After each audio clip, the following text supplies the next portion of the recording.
Magandang hapon po sa ating lahat. Ito po ang ating pinakahuling balita ukol sa Super Typhoon Uwan na may international name na Fongwong ngayong alas 2 ng hapon. Simulan po muna natin sa ating latest na satellite imagery kung saan makikita po natin dito po sa ating image yung sakop nitong si Bagyong Uwan. At ngayon nga po ay meron po itong diametro na abot nga po sa mahigit 1,800 kilometers from south end to end. So malawak nga po yung mga kaulapan nitong si Bagyong Uwan. At kung may kukumpara nga po natin ito sa Pilipinas, yung length naman po ng Philippines, no, from Batanes to Jolo, nasa may 1,800 kilometers din. So halos buong Pilipinas nga po yung maaapektuhan nitong si Bagyong Uwan. So mapapansin nga po natin yung mata nitong si Bagyong Uwan ay nandito pa rin po sa mga karagatan o sa may Philippine Sea malapit sa may Daet Camarines Norte. Specifically po kaninang alauna ng hapon, ito po nasa layong 100 kilometers northeast ng Daet Camarines Norte at na-maintain po niya yung kanyang taglay na lakas, 185 kilometers per hour pa rin at pagbugso naman 230 kilometers per hour. So kung may imagine po natin, ito po ay yung lakas po or yung bilis ng isang tren. So ganun po kalalakas yung hangin nitong si Super Bagyong Uwan. At sa ngayon, kumikilos po ito pa west-northwestward. May kabilisan 30 kilometers per hour. Ngayon nga po, binabayo na nitong si Bagyong Uwan yung mga lalawigan dito po sa may Bicol region. Kanina nga po ay nag-close approach po ito sa may Catanduanes at inaasahan nga po natin ngayong hapon o mamayang gabi ay posibleng nga po mag-close approach din po ito dito po sa may Calaguas o Polillo Islands. Ito naman po yung ating forecast track in intensity para kay Super Bagyong Uwan.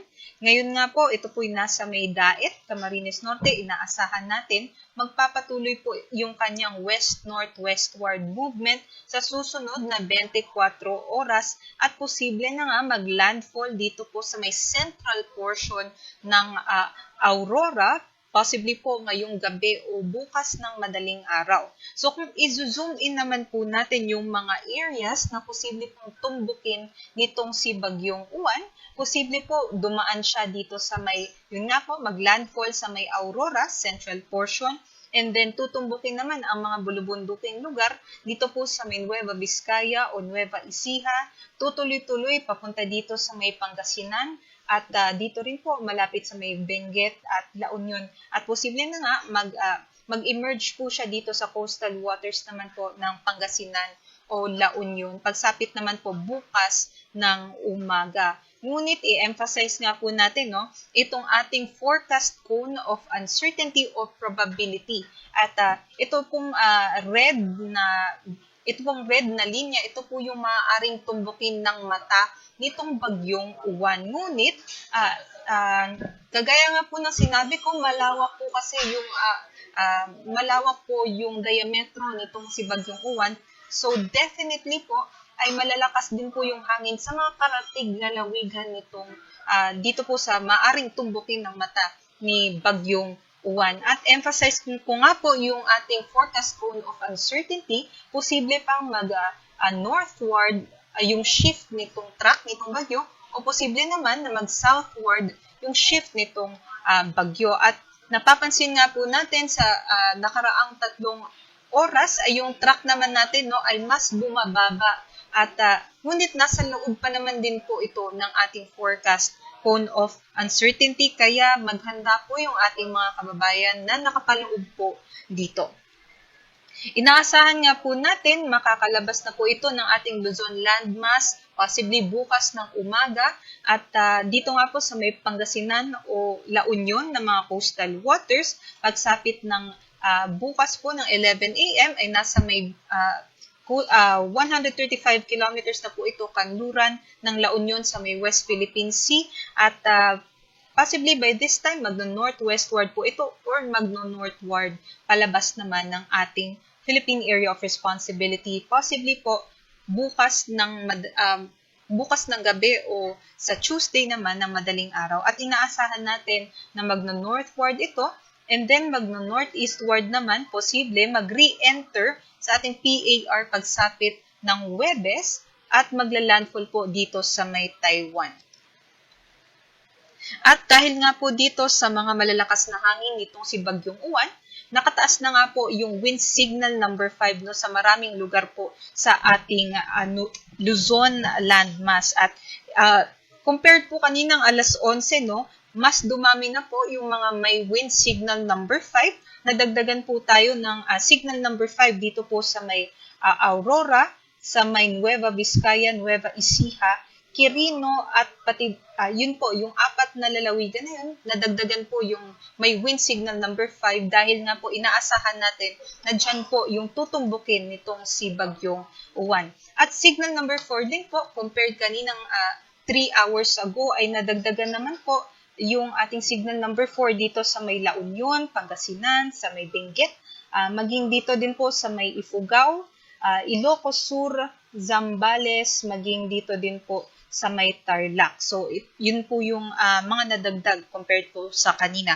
Pero isa-isahin ko pa rin po, no? Signal number 5 po ay nakataas sa may southern portion ng Quirino, southeastern portion ng Nueva Vizcaya, northeastern portion ng Nueva Ecija, central portion ng Aurora, Polillo Islands, northern portion ng Camarines Norte, northern and eastern portions ng Camarines Sur, at northern portion ng Catanduanes. Sila po yung makakaranas ng pinakamalalakas na mga bugso ng hangin nitong si Bagyong Uwan. Posible nga more than 185 kilometers per hour. Kaya ito nga pong mga ganitong typhoon force winds ay maaari na nga pong makatumba ng mga puno at maaari din po makatumba ng mga electrical post. So, posible po para sa mga lugar na ito ay magkaroon po tayo ng disruption sa ating power or electricity, no, sa susunod na mga araw dahil nga po sa posibleng damage nitong ganito kalalakas na mga hangin, at posible din po di pa rin yung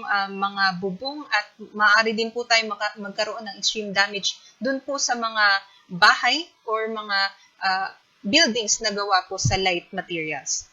Wind signal number 4 naman po ang nakataas dito sa may southern portion ng Isabela, nalalabing bahagi din po ng Quirino at Nueva Vizcaya, southern portion ng Ifugao, sa Benguet, southern portion ng Ilocos Sur, maging dito din po sa kabuuan ng La Union, Pangasinan, nalalabing bahagi ng Aurora, at dito din po sa may Nueva Ecija, northernmost portion ng Zambales, northeastern portion ng Tarlac, easternmost portion ng Pampanga, at dito din po sa may eastern portion ng Bulacan, northern portion din po ng Rizal, at dito din po sa may northern and eastern portions ng Quezon, rest of Camarines Norte and Camarines Sur, northeastern portion ng Albay at sa nalalabing bahagi din ng Catanduanes. So, compared kanina, no, dito sa Catanduanes ay nabawasan na po yung wind signal number 5 dahil nga po papalayo na yung mata ng bagyo dito sa mga areas malapit sa Catanduanes. Ngunit, ganun pa rin po, posible pa rin po yung significant to severe threat sa life and properties.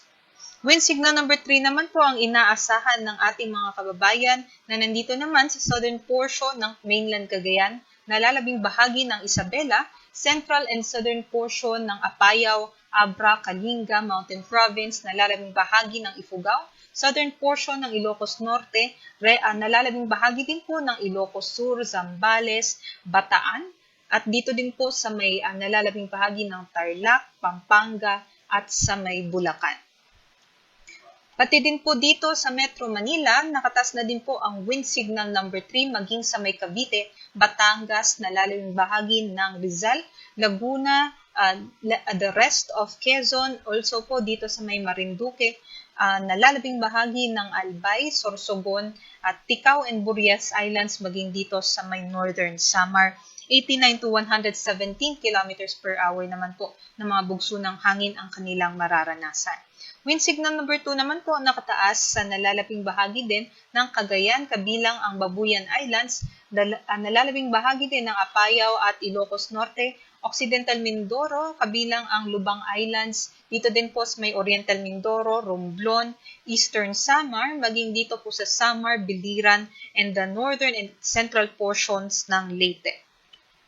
Wind signal number 1 naman po ang nakataas sa may Batanes, northern portion din po ng Palawan sa may Taytay, Dumaran, El Nido, Araceli, Rojas, and San Vicente, sa may Calamian Islands, Cuyo Islands, maging dito po sa may Cagayancillo Islands, nalalabing bahagi ng Leyte, Bohol, Cebu, kabilang na ang Bantayan at Camotes Islands, Negros Oriental, Negros Occidental, Siquijor, Guimaras, maging dito po sa may Iloilo, Capiz, Aklan, Antique, Dinagat Islands, at pati na rin po sa may Surigao del Norte, northern portion ng Agusan del Norte at northern portion din po ng Surigao del Sur.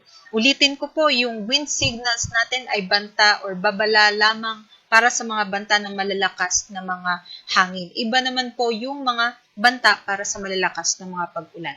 At para naman sa wala sa wind signals, ay maaari pa rin po tayong makaranas ng mga bugso-bugso ng hangin o gusty conditions na maaari po strong to gale force yung strength. So malalakas pa din po yan ngayong araw sa may Palawan, Visayas at Mindanao na hindi po nakapaloob dun sa ating tropical cyclone wind signals. At para naman po sa dalang ulan nitong si Bagyong Uwan, yung uwan nga po, no, Bisaya po yan ng ulan. So, dito po sa mga probinsya na meron pong red, ito po yung mga probinsya na makakaranas ng pinakamalalakas na mga pag-ulan nitong Bagyong Uwan ngayong araw hanggang bukas po ng tanghali. So, more than 200 millimeters po yan ng mga pag-ulan. So, kung ikukumpara po natin, no, 200 liters of rainfall na ibubuhos po sa 1 meter squared na area. So, maaari po ito magdala ng mga widespread o malawakang mga pagbaha at mga posible din po yung mga pagguho ng lupa sa may Isabela, Kalinga, Mountain Province, Ifugao, Benguet, Nueva Vizcaya, Quirino, Aurora, down towards sa Central Luzon, Nueva Ecija, Bulacan, down towards Calabarzon, sa may Rizal, Laguna, Quezon, and dito din po sa kabuuan ng Bicol region. And also, yung mga nasa may orange naman po, sila naman po yung makakaranas ng 100 to 200 millimeters of rainfall. So, sa nalalabing bahagi din po yan, dito po sa may Northern Luzon area at Central Luzon area, maging dito po sa Metro Manila and the rest of Calabarzon, and also sa may Occidental Mindoro, Marinduque, Masbate, Sorsogon, Northern Samar, and Samar. Other areas naman po, 50 to 100 millimeters naman po na mga pag-ulan na maaari pa rin po yung mga localized floodings. Kaya para i-emphasize ko lang po, no, para sa ating mga kababayan, no, ay na malapit po sa mga ilog, ay kailangan po ay makapag-isip na po tayo kung nandito po tayo sa mga red, no, or orange, ay posible nga po yung mga pag-apaw ng mga ilog. Kaya sana po nakapaghanda po tayo kung kailangan po tayo mag-evacuate, ay mag-evacuate na po tayo immediately.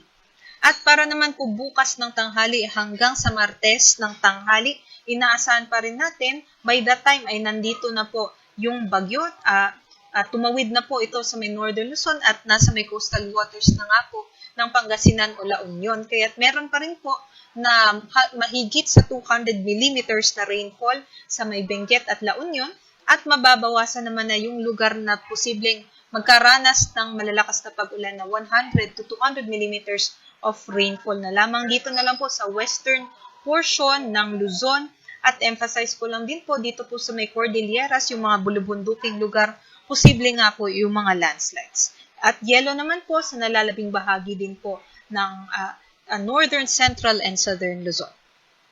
Ito naman po yung ating storm surge warning.